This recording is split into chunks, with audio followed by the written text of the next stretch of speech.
Hello everyone, welcome to our channel insiders vault.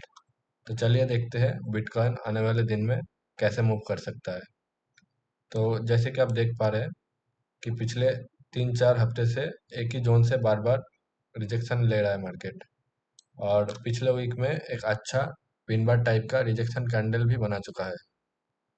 तो हम लोग अगर इसी पिन बार कैंडल को अगर डेली में जाके देखते हैं तो कुछ इस तरह से दिखेगा।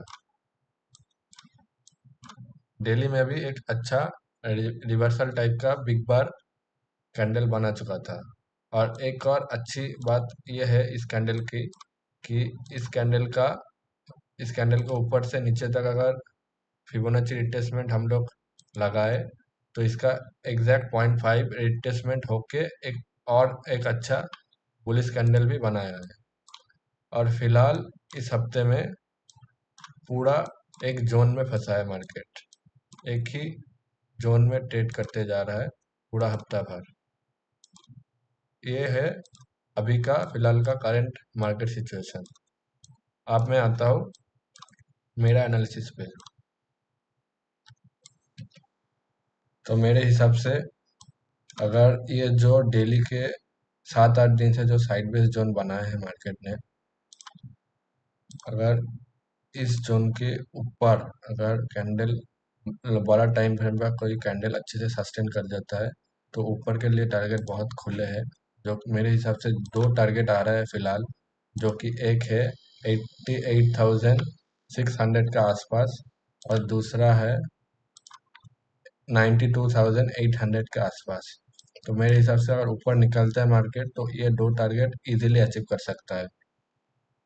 अब आते हैं कि अगर मार्केट नीचे ब्रेकडाउन करता है, अगर मार्केट नीचे ब्रेकडाउन करते हैं, जैसे ये अगर छोटी सी जो रेड कैंडल बनी है उसके नीचे से अगर मार्केट सस्टेन करता है तो नीचे तो मार्केट जाएगा मेरे हिसाब से, लेकिन ज़्यादा नीचे नहीं जा सकता मार्केट। तो नीचे के लिए टारगेट छोटा ही रखना पड़ेगा फिलहाल के लिए, जो कि एक है 83,100 के आसपास।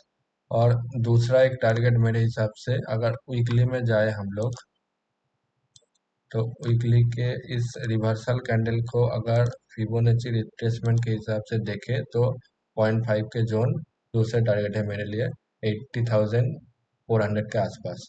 तो इसके नीचे कैंडल मेरे हिसाब से नीचे नहीं जाना चाहिए। अब आते हैं हम लोग ट्रेड मैनेजमेंट पे। तो ये तो हम लेवल तो बता दिया, लेकिन एंट्री के टाइम पे हमेशा हम लोग को लोअर टाइम पे जाना पड़ेगा।